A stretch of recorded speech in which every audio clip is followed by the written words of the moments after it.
Merhabalar, bugün menümde çok hafif bir patlıcan yemeği var. Fırında mantarlı patlıcan. Hem sağlıklı, hafif hem de yapılışı çok kolay olan bu lezzetli yemeği gelin birlikte yapalım.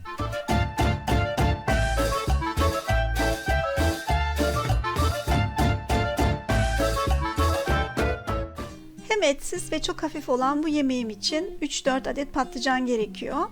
Önce saplarını ayırıyoruz ve alaca soyuyoruz.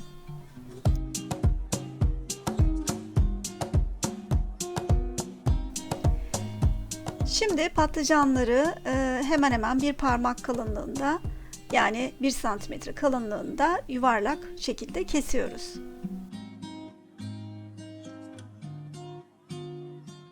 Bir kaseye biriktirip içine zeytinyağı döküyoruz. Ve tuzunu atıyoruz patlıcanların ve kekik. Ve hepsini karıştırıyoruz. Fırın tepsisine fırın kağıdı koydum. Siz yağlayabilirsiniz de.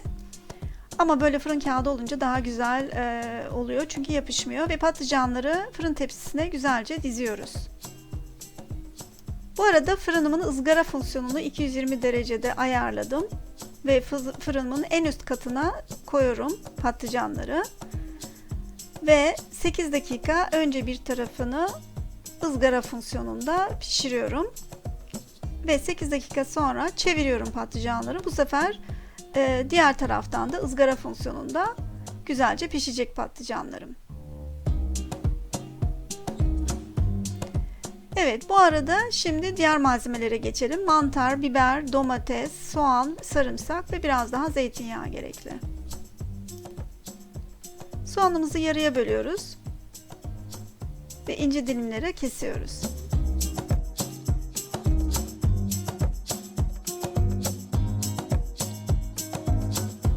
Soğanları geniş bir tavaya aktarıyorum ve bu arada mantarları kesiyorum. Mantarlar da ince ince kesecek. Ve sıra geldi biberlere.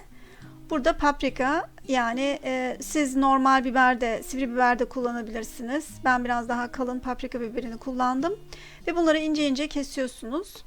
Yeşil ve aynı zamanda kırmızı biber de olması gerekiyor. Biraz renk önemli bu yemekte. Ve bu arada patlıcanların pişti mi diye bakıyorum. 8 dakikada diğer tarafından kızardıktan sonra biraz yumuşak bir hal alınca patlıcanlarım bitmiş demektir. Bu arada tavada şimdi soğanlarımı biraz zeytinyağında kavuracağım. Ve o kendi kendine ısınırken, kavrulurken diğer malzemeleri hazırlıyorum. Sarımsakları küçük küçük kesiyorum bu arada. Arada soğanları tabii ki karıştıralım. Güzelce kavrulsun yağda. Soğanlar hafif yumuşak hal aldılar ve şimdi biberlerini içine atıyorum. Ve hafif biberlerle de kavuruyorum.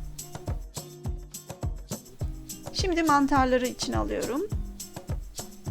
Ve mantarlarla da güzelce kavuruyorum.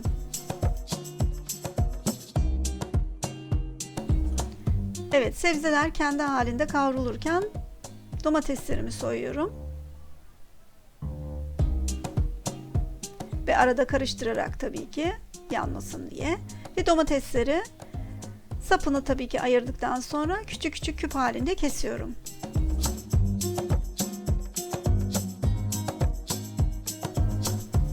Evet, bayağı rengi değişti sebzelerimin gördüğünüz gibi. Şimdi sıra geldi sarımsaklara. Sarımsakları da içine atıp çok hafif bir şekilde kavuruyorum. Sonra sarımsaklar yanar çünkü daha uzun yaparsam.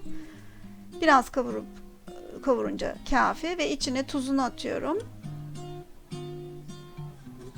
Ve kekik tekrar.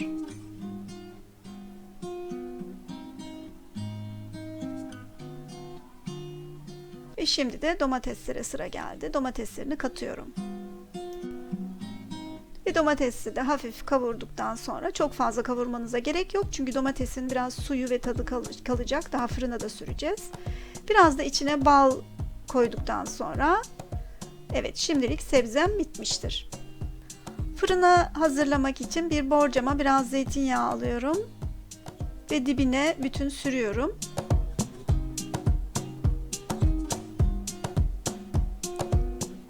Ve şimdi patlıcanları alt katına diziyorum.